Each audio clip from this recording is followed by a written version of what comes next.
व्यासपीठावरील सर्व मान्यवर आणि माझ्या पुढे बसलेल्या बंधू आणि भगिनींनो, आज आपण इथे या ठिकाणी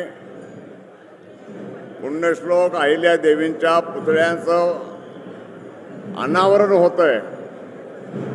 या कार्यक्रमाच्या निमित्तानं जमलोय.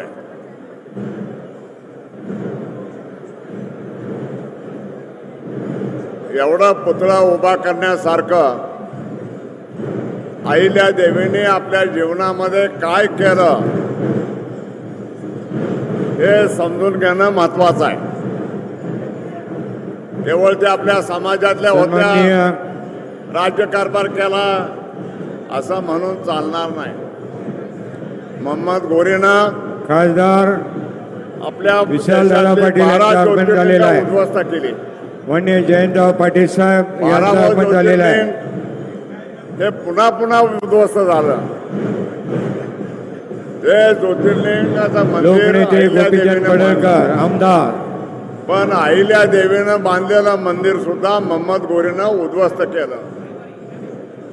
पण लोकांना 12व्या ज्योतिर्लिंगाचं दर्शन झालं पाहिजे म्हणून म्हणणे आमदार त्या ठिकाणी भुयार खोदलं आणि जमिनीच्या पोटामध्ये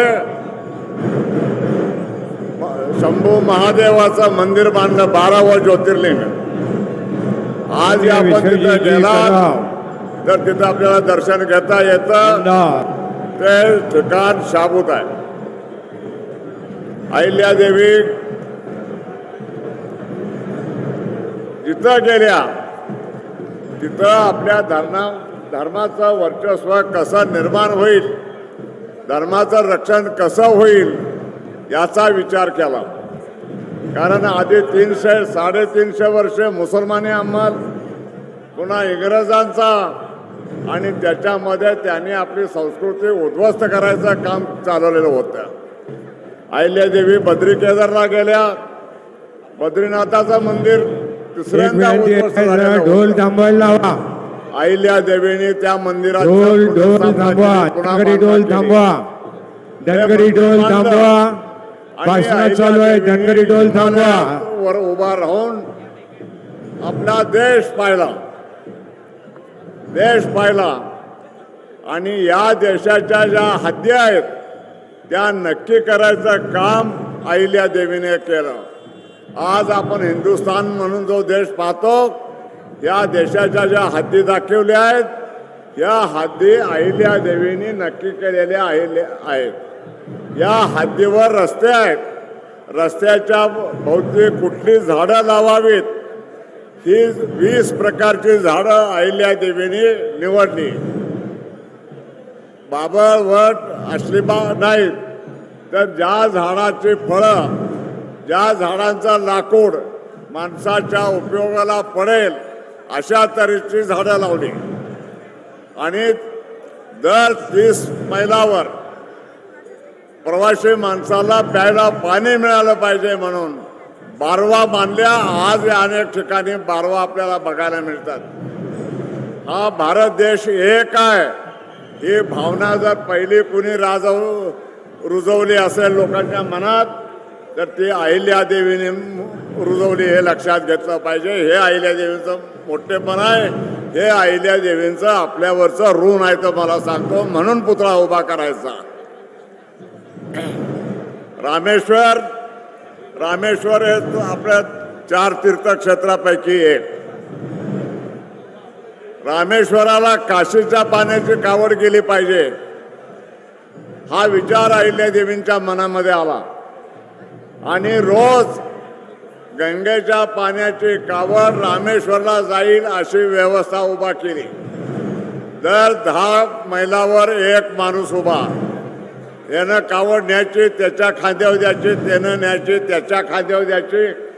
असे काशीमधनं निघाल्यानंतर 6व्या-7व्या दिवशी कावड रामेश्वरला पोचायची. अशा रोज कावडी जायच्या. आणि म्हणून रोजच्या रोज गंगेच्या पाण्यानं रामेश्वराला अभिषेक होईल अशी व्यवस्था या देशामध्ये कुणी केली तर ही पुण्यश्लोक अहिल्या देवीने केली. आपण आपल्या घराचा देव पुजायचा कंटाळा करतो, पोरा बाळाला सांगतो घाला जावा पाणी पुजा जावा, परंतु असा देवाधर्माचा कंटाळा करून चालत नाही. देवाला जपलं, देवाची जर कृपा झाली तर आपलं जीवन सुखी आणि समृद्ध होईल. म्हणून मनोभावी देवाची पूजा केली पाहिजे. हे अहिल्या देवीने या पूजेतून पाठ घालून दिला. हे अहिल्या देवींचं वैशिष्ट्य आहे. ही जी व्यवस्था काशीच्या गंगेचं पाणी रामेश्वरला जायची केली, त्याच व्यवस्थेचा फायदा घेऊन अहिल्या देवीने आपल्या देशामध्ये टपाल व्यवस्था उभा केली. ती टपाल व्यवस्था जे जे लोक उभा केले होते कावड घेऊन जाणारे, त्यांनी या जिल्ह्यातलं टपाल त्या जिल्ह्यात न्यायचं, त्यांनी त्या जिल्ह्यातलं पुढे न्यायचं, असं देशभर टपाल न्यायची व्यवस्था अहिल्या देवीने पहिल्यांदा या देशामध्ये उभा केली. हे अहिल्या देवीचं मोठेपण आहे. अहिल्या देवी गावाच्या पानवटे बांधले, लोकांना पाणी प्यायला, जनावर धुवायची तिथंच. राज्याचे लोकप्रिय मुख्यमंत्री माननीय देवाभाऊंचं कौलापूरच्या एअरपोर्टवरती आगमन झालेलं आहे. ढोल वादन करणारे सोडून जे अहिल्या भक्त आहेत त्यांना विनंती आहे तुम्ही सर्वजण मंडपामध्ये यावं. आणि प्रत्येक नदीवर घाट बांधले, डाव्या बाजूला पाणी प्यायचा घाट वेगळा, जनावरांना पाणी पाजायचं ठिकाण वेगळं, असं करून गावच्या लोकांना नदीचं शुद्ध पाणी प्यायला मिळेल अशी व्यवस्था या देशात कुणी केली पहिल्यांदा तर ते पुण्यश्लोक अहिल्या देवीने केली. पोलीस प्रशासनाला विनंती आहे आपलं जे काशी फोटोग्राफर विश्वेश्वराचं आहेत मंदिर इथं हे औरंगजेबानं पाडलं, त्या ठिकाणी मशीद बांधली आणि मग 5 मिनिटं. इथं कोण आहेत आलियानं संसारात झाले काशी विश्वेश्वराला. इथं हे आपलं फोटोग्राफरला म्हणणं 2-4 काशी खालच्या. विश्वेश्वरला गेलं की आयुष्याचं कल्याण होतं, ही आपल्या भावना हिंदू धर्मीयांच्या.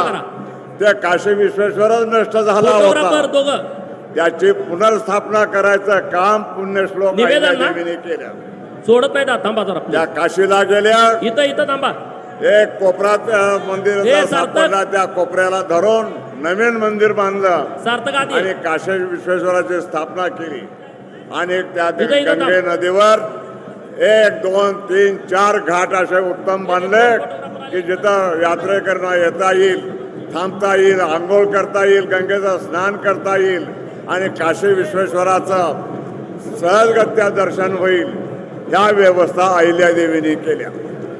काशीला यात्रेला जाणाऱ्या माणसांना मध्य प्रदेशातली लोक हे जगायला साधन नाही, गुंडगिरीचे लोक त्या यात्रेकरांना लुटायचे. अहिल्या देवीने जाहीर केलं आले ना की जो शूर पुरुष या गुंडांचा बंदोबस्त करील त्याच्याशी मी माझ्या मुक्ताबाईचं लग्न लावून देईन.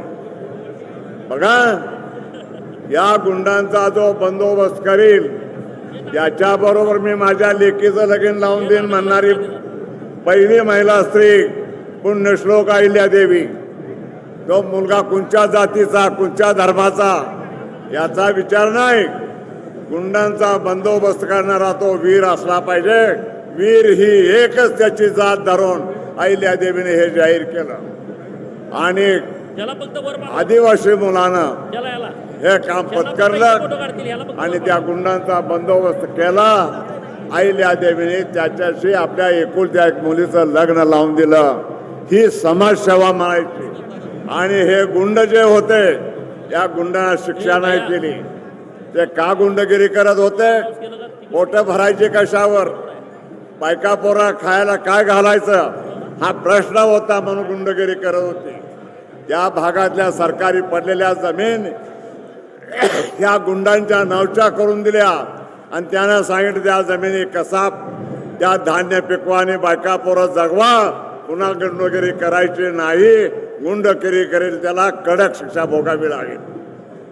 हे वळण लावलं गुंडगिरी मोडून काढायचं अहिल्या देवीने. अशी एक ना दोन असंख्य कामं आपल्या आयुष्यामध्ये अहिल्यादेवीने केली, अहिल्यादेवीने केली. आणि त्यामुळे अहिल्यादेवींची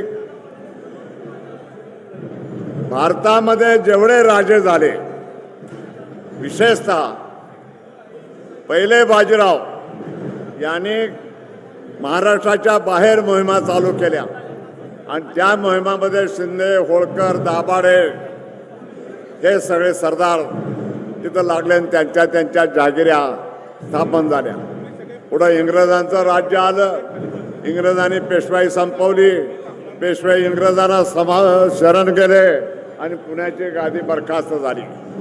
पुण्याचे पेशवे बरखास्त झाले, सातारची गादी गेली आणि आता कुणाचा आधार?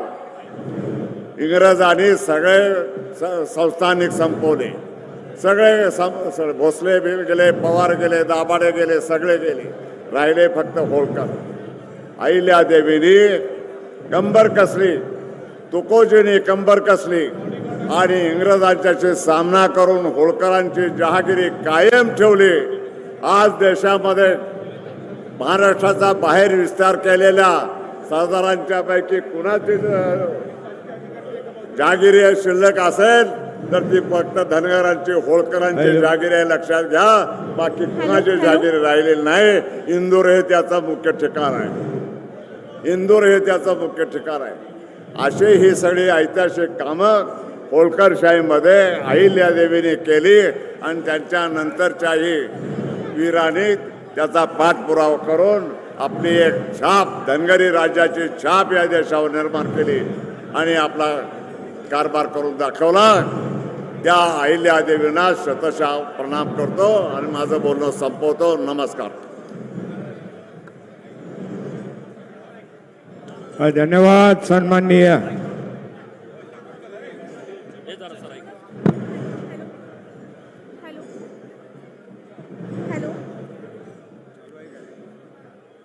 दोन मिनिटांमध्ये माननीय मुख्यमंत्री महोदयांचं आगमन होत आहे.